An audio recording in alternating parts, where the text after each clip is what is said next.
Assalamualaikum warahmatullahi wabarakatuh dan salam sejahtera. Waalaikumsalam. Bersama saya Muhammad Heri bin Kamarudin. Okey, insya-Allah pada malam ini saya akan menemukan seorang petani moden yang menghasilkan padi. Okey, izinkan saya memperkenalkan nama beliau Ahmad Syarul bin Muhammad Yazan, berpendidikan sarjana muda pentadbiran muamalat Universiti Utara Malaysia. Ini sepenuh masa berkerjaya sebagai petani yang mengusahakan padi. Okey. Betapa hebatnya anak muda mengusahakan padi ni, berpendidikan tinggi lagi. Okey. Kalau boleh tak saya tanya Encik Syarul, bagaimana padi diproses? Okey, padi diproses ni mula-mula hari pertama kita mula dengan membajak. Membajak tu dia selalunya 2 kali. Dia ikut musim. Kalau ikut musim yang musim hujan, kita guna untuk tabur dalam air. Kalau musim yang kemarau, kita guna untuk tabur kering. Ada 2 kaedah lah untuk kita tabur padi ni. Itu proses yang pertama sekali. Proses yang pertama kita menabur. Selepas tu dalam 10 hari ke 15 hari. 10 hari ke 15 hari kita kena mulakan proses meracun padi. Meracun ni selalunya 10 ke 15 hari ni kita racun rumpai ataupun rumput lah. Kita gunakan banyak racun-racun, memang banyak jenis dalam pasaran. Lebih daripada 40 jenis racun dalam pasaran. Selepas daripada tu dalam 20 hari ke 30 hari kita mula membaja untuk kali pertama. Membaja kali pertama ni kita guna baja yang kerajaan bagi, baja campuran. Baja campuran NPK lah kan. Untuk 30 hari, 20 ke 30 hari kita akan mula membaja yang kedua. Lepas itu proses dia, selepas membaja kita kena racun sekali lagi. Racun ulat pula. Racun ulat ni untuk mencegah daripada ulat tu dia makan daun. Ulat ni pula ada banyak jenis. Ulat daun, ulat gulung daun dan ulat batang, macam-macam lagi lah. Selepas pada tu kadang-kadang sekarang ni musim yang orang kena penyakit padi lah. Penyakit padi tu namanya BLB, Bacteria Leaf Blight. Namanya BLB. Bila padi tu kena penyakit tu, padi tu akan jadi keadaannya daun dia berbintik-bintik merah. Masa tu kita kena racun sekali lagi. BLB, lepas tu ada lagi penyakit BLS. Penyakit padi ni memang bukan orang saja kena penyakit, padi pun ada banyak penyakit juga sebenarnya. Lepas tu kita kena racun. Lepas tu untuk ada setengah orang buat racun untuk mencegah dan ada juga untuk mengatasi. Dan racun dia tu memang ada bermacam-macam jenis juga.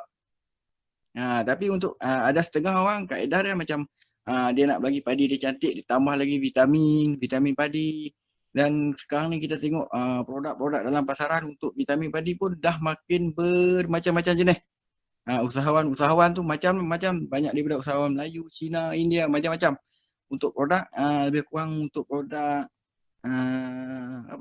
vitamin padi. Selepas daripada tu kita membaja untuk kali kedua. Selalunya kita masukkan urea. Dalam 40 ke 45 hari kita baja urea pula. Okey, urea ni kita buat dia untuk dia, kita galakkan dia supaya daun dia untuk berkembang. Tapi kadang-kadang tu penyakit tu dia bermula daripada baja urea ni lah, kata orang. Tapi kebanyakannya macam tu lah. Apabila kita kena jaga betul-betul lah padi tu. Selepas daripada tu, kita kalau ada ulat ataupun ada penyakit lagi, kita kena racun sekali lagi. Tapi untuk 60 hari ke atas sebelum padi bunting kecil. Dipanggil padi bunting kecil. 60 hari sebelum bunting kecil kita kena baja yang terakhir, baja yang ketiga. Baja yang ketiga ni kita panggil baja tambahan ataupun baja buah lah. Baja buah, selepas kita membaja tu kita kena pastikan air dalam keadaan benang tu cukup. Selepas tu kita baja. Lepas tu dalam biar dia dalam bila dia bunting kecil, selalunya bila dia proses pendembungaan ni memang kita kena jagalah. Tak sesuai lah kalau kita untuk nak racun ataupun nak tambah vitamin apa, memang tak sesuai lah masa dia melalui proses pendembungaan. Okey, selepas proses pendembungaan dia macam proses penyusuan. Padi tu dia nak masuk isi, dia jadi proses penyusuan. Sebab dalam padi tu kita boleh tengok sebelum dia jadi beras tu, dia akan jadi susu dalam padi tu. Masa ni selalunya serangga yang kita namakan apa? Kalau dalam bahasa Kedah tu dia panggil kesing. Kalau dalam bahasa buku ni pianggang lah. Pianggang. Lepas tu kita kena cegah dia tu sebelum dia orang kata apa? Sebelum dia merebak lah. Kalau kata dia dah mula makan tu, padi tu memang tak keluar isi. Jadi kosong. Okey, selepas pada tu dalam lebih kurang dalam 90 ke 100 hari tu dia dalam proses kita kata dah masuk isi lah. Dah mula isi penuh. Dia dah mula menunduk lah. Kalau kata ikut resmi padi tu semakin tunduk semakin berisi. Padi mana 90 hari kepada 90 ke 100 hari dia dah mula masuk isi. Semakin menunduk lah. Okey, dalam lebih kurang dalam 110 hari ataupun 125 hari tu kita mula proses menuai. Tuaian padi kita masa tu kita tengok keadaan lah, kadang ikut tempat. Kalau ikut sekarang ni dia ikut varieti padi. Sebab ada setengah varieti padi tu lebih kurang dalam 95 hari ke 100 hari dah boleh orang kata apa? Harvest dah boleh menuai. Ada setengah padi tu 110 ke 125 hari. Sekarang ni macam-macam dah keluarkan benih padi termasuk sekarang ni yang paling baru sekali UKM. Keluarkan benih padi UKM RC2 dan juga UKM RC8. Tu yang paling baru yang saya rasa sebab kadang Mardi pun ada keluarkan sebab 303, 304 tak silap lah. Selepas proses menuai itulah kita potong padi, kita bawa ke kilang dan juga kilangkan proses padi tu daripada padi menjadi beras. Itulah proses dia daripada tabur sampai kepada jadi beras. Wah, satu perkongsian yang unik daripada Encik Syahrul Okey, bagaimana banyak tak bantuan kerajaan yang diberikan kepada petani-petani yang menghasilkan tanaman padi? Ni soalan yang agak menarik sikit lah. Sebab kalau kita katakan bantuan kerajaan untuk petani ni memang agak banyak lah. Sekarang ni, okey kita ambil daripada mula proses membajak. Membajak ni selalunya kerajaan akan bagi bantuan untuk satu relung kedah RM27. Bantuan kalau kata kita bayar dekat tauke traktor selalunya 100 ke 120 ringgit untuk satu relung. Tapi bantuan kerajaan ni pada mulanya dia akan bagi RM27 untuk satu relung. Tapi dia tak bayar untuk musim yang kita buat sekarang tu. Selalunya dia akan bayar 2 musim yang terdahulu. Selepas pada tu padi benih. Dalam padi benih pun ada juga bantuan yang diberikan oleh kerajaan.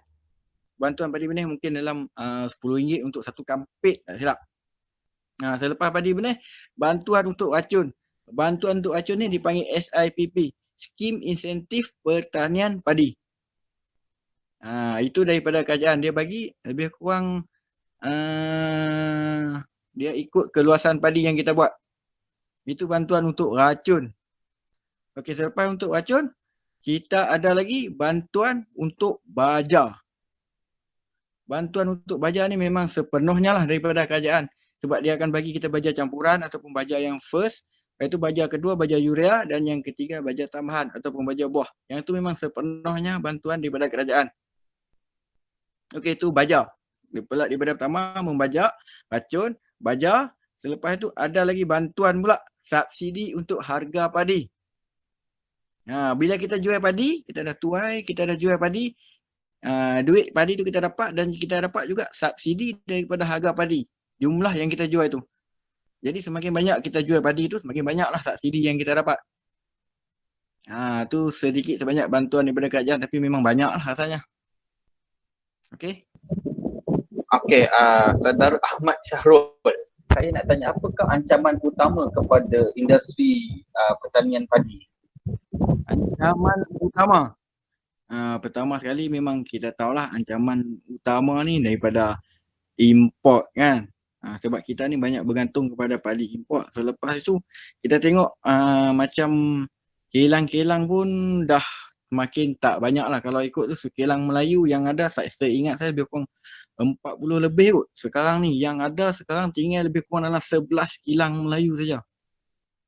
Yang ada sebab ancaman dia macam pertama sekali import. Jadi walaupun padi import tu kita import, tapi keluaran dalam negara kita ni memang ada.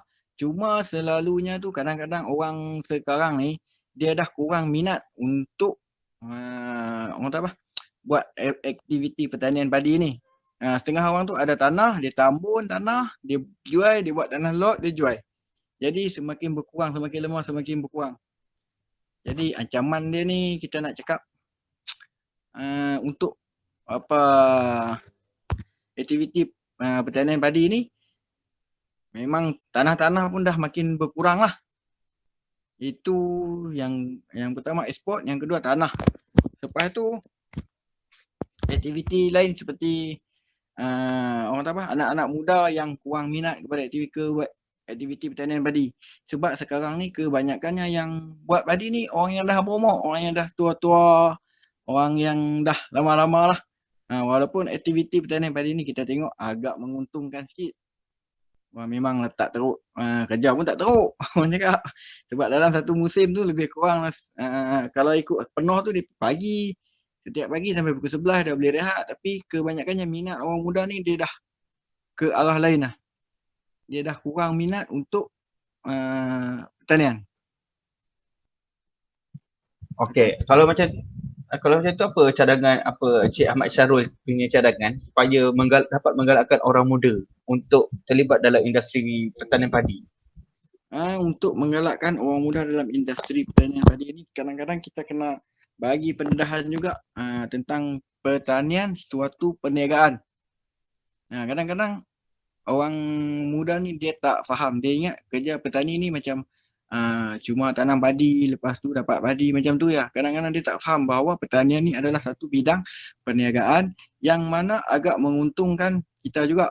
Kadang-kadang buat hasil, kadang-kadang kita tengok orang dah belajar tinggi-tinggi, lepas tu minat untuk menceburi bidang perniagaan pertanian ni, dia dah macam orang fikir tak ada standard lah kalau kata kita menceburi bidang pertanian ni. Tapi sebenarnya pertanian ni dia bagi pulangan yang agak menguntungkan juga.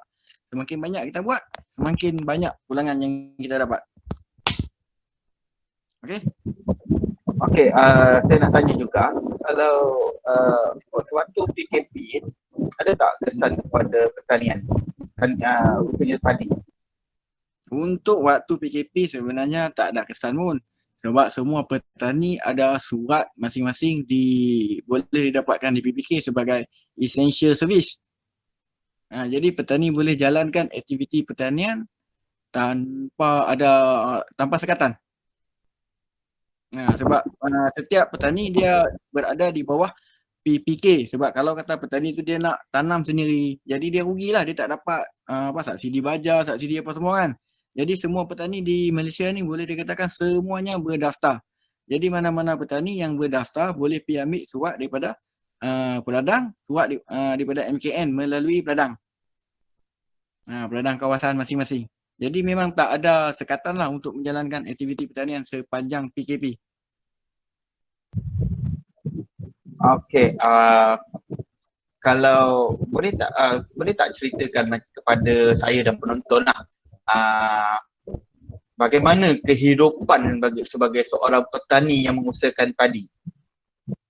Kehidupan seorang petani, saya ni biasalah orang yang petani di Kedah. Lepas tu isteri saya dekat Pulau Pinang. Jadi orang kata kena PJJ lah.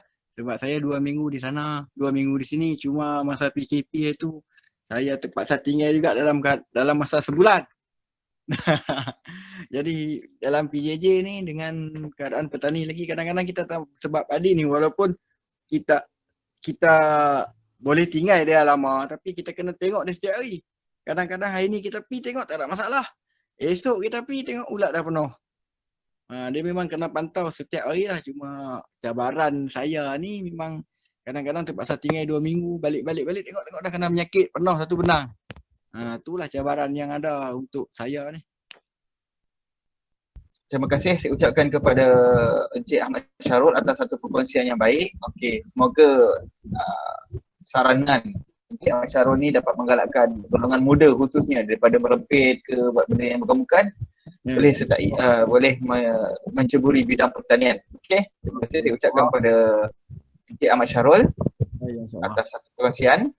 So kita akhiri pertemuan kita dengan wabillahi taufiq wal hidayah. Assalamualaikum warahmatullahi taala wabarakatuh. Waalaikumsalam warahmatullahi wabarakatuh.